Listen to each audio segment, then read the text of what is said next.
Oi, pessoal, tudo bem? Como é que vocês estão? Então, a gente está acabando a nossa apostila 1, tá? E vamos começar na outra semana a nossa apostila 2. Então, hoje a atividade é ainda na apostila antiga. E o que a professora veio conversar com vocês hoje? Vocês estudaram as pedras, as rochas, os minerais. Vocês estudaram como elas se formam, quais são os tipos de rochas que a gente pode encontrar, as transformações, aonde que a gente usa elas. E vocês estudaram também os fósseis, certo? Então hoje eu vou fazer um vídeo de revisão para conversar com vocês sobre esses assuntos. Então, a primeira coisa que eu quero lembrar vocês: as rochas, tá? E o nosso solo, todos eles vêm lá do fundo da Terra, lá do centro da Terra, de uma região que é muito quente. Sempre lembrem disso, essa região é muito quente, tá? Que é o que a gente chama de núcleo. Quando essa região começa a subir, ela começa a esfriar e começa então a perder temperatura, ficar mais fria. Então, a se solidificar, ficar mais dura. E aí ela vai formando as rochas. E aí a gente viu lá na nossa apostila e nos vídeos que existem vários tipos de rocha, certo? Aí a professora tem algumas rochas aqui em casa que eu vou mostrar pra vocês. Então vamos lá. Olha essa daqui que bonita. Ela tem cristais, certo? E olha como é que ela é embaixo. Bem diferente, né? Olha só. Aqui, brilhosa, bonita.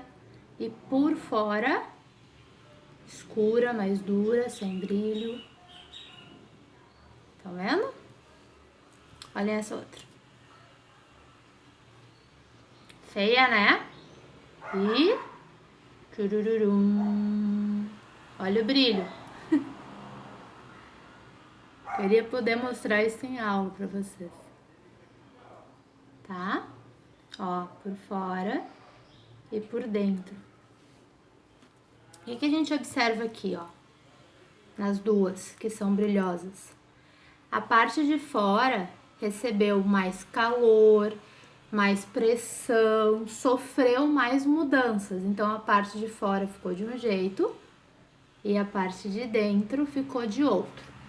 Isso é um resumo, um exemplo de como que as pedras se transformam. Então, observem que essa aqui é a mesma pedra, mas ela tem cores diferentes, brilhos diferentes, e se eu tentasse quebrar, o que eu não vou fazer, ela teria partes que quebram mais fáceis e partes que quebram mais difíceis. Por quê?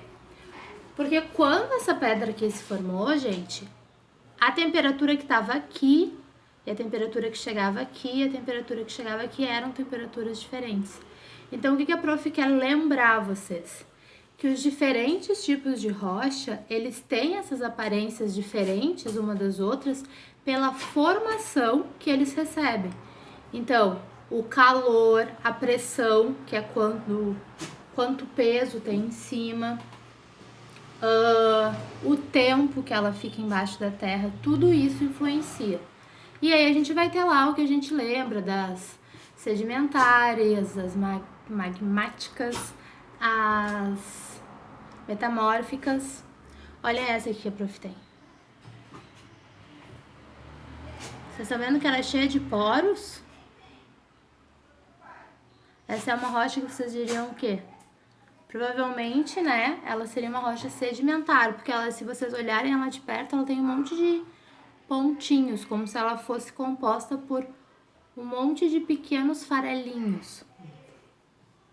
Então, 4 minutos aqui de vídeo para mostrar para vocês essas diferentes rochas e lembrar vocês disso, que o solo que a gente tem, por exemplo, o deserto, a areia da praia e o solo onde tem as árvores, tudo isso ele é diferenciado porque quando ele foi formado, ele sofreu ações diferentes. Prof, o que são ações diferentes?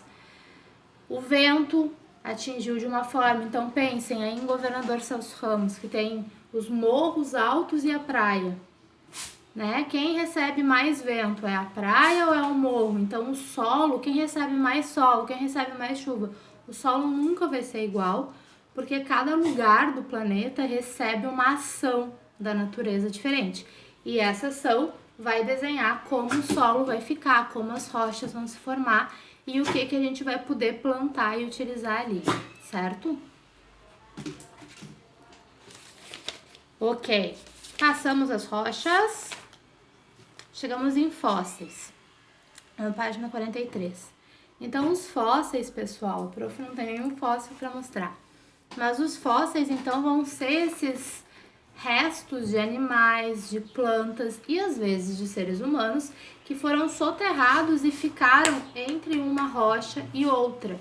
É muito comum em regiões frias os pesquisadores, os paleontólogos e às vezes os geólogos encontrarem em cubos de gelo, certo? Animais congelados. Por quê?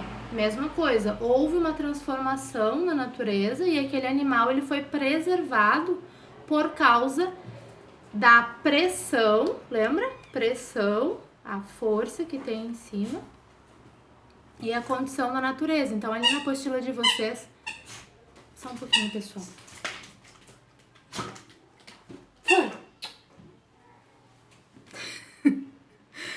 Ali na apostila...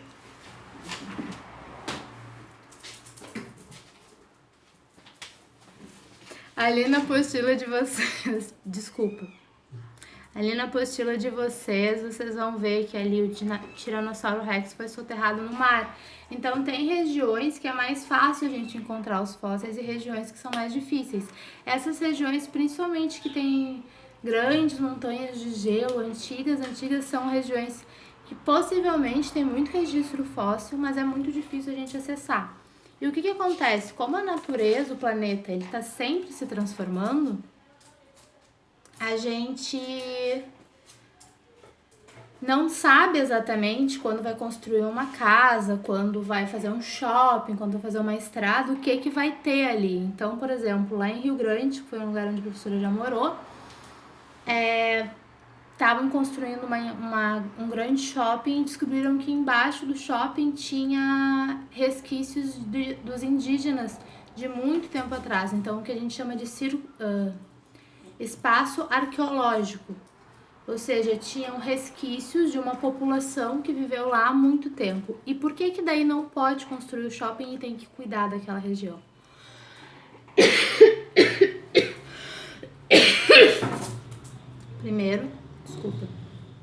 Primeiro, porque se tem um fóssil ali, é provável que a gente encontre outros. Porque lembra? Os fósseis só são formados em regiões que são propícias, não é em qualquer lugar que você encontra fóssil. Então, se tem um ali, significa que antigamente aquela era uma região propícia para que os fósseis fossem formados. Às vezes, as tribos faziam cemitérios das pessoas que faleciam, né? E isso ajuda os cientistas a entenderem como é que era o ser humano antigamente, através do estudo dos ossos, também dos animais, porque não, eles conseguem entender o que os animais faziam, qual era o formato, e a partir disso a gente consegue ver os filmes que a gente vê, como por exemplo o filme dos dinossauros. Então todos os fósseis, esses registros que a gente vê bem legais, assim, que às vezes a gente entra na internet e consegue ver desenhos de animais da Era do Gelo, o filme, sabe o filme aquele A Era do Gelo? Não sei se vocês já assistiram, senão vocês podem assistir. Esse filme, ele mostra vários animais de uma época que a Terra era muito gelada. E como é que a gente sabe que esses animais existiram? Por causa dos fósseis, certo? Então, os fósseis, eles são muito importantes para que a gente consiga entender a história do nosso planeta. É como se fosse um diário do nosso planeta, certo?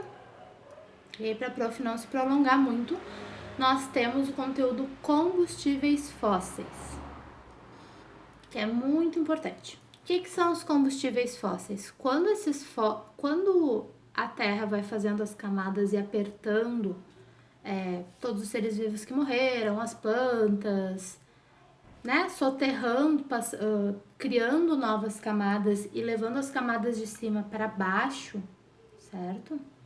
A gente tem a produção do que a gente chama de combustíveis fósseis, que são produtos da natureza, tá? Então, o carvão, gás natural e o petróleo são produtos, coisas, vamos pensar assim, coisas que a natureza produz milhões de anos.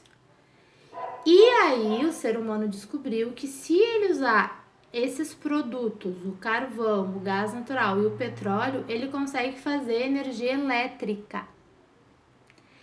E aí o que a gente observa? Que faz muitos anos que a gente começou a produzir energia elétrica com esse produto que a gente chama de combustível fóssil, que a natureza produz.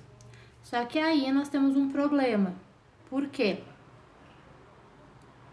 Porque esse produto demora milhões de anos para ser feito e a gente gasta ele de uma forma muito rápida. Então, se ele demora muito tempo para ser feito, ele vai ser feito bem devagarinho. E se a gente gasta muito, o que vai começar a acontecer?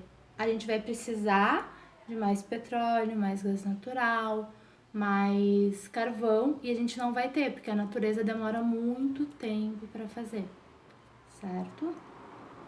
E aí a gente vai começar a ter alguns desequilíbrios ambientais, que já é pauta para uma próxima aula.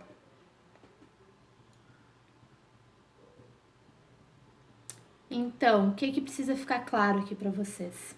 Os combustíveis fósseis e os fósseis, eles são gerados pela força da natureza e eles não são gerados em qualquer lugar, tá, pessoal? Eles são gerados em lugares específicos. O que significa lugares específicos? Precisa de uma temperatura certa, uma pressão, um peso certo, um material de sedimentação, as pedras que vão em cima, o solo, ele precisa ser um solo adequado.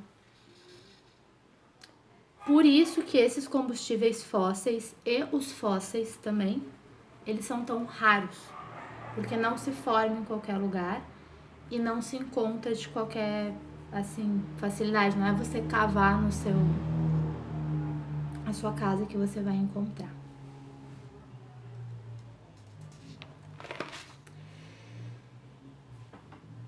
E aí nós vamos parar por aqui. 12 minutos de vídeo é muito, certo? Esse é um vídeo de revisão da nossa unidade. E eu acho que é isso. Um beijo. Peço desculpas aqui pela interrupção da minha cachorra. E até a próxima.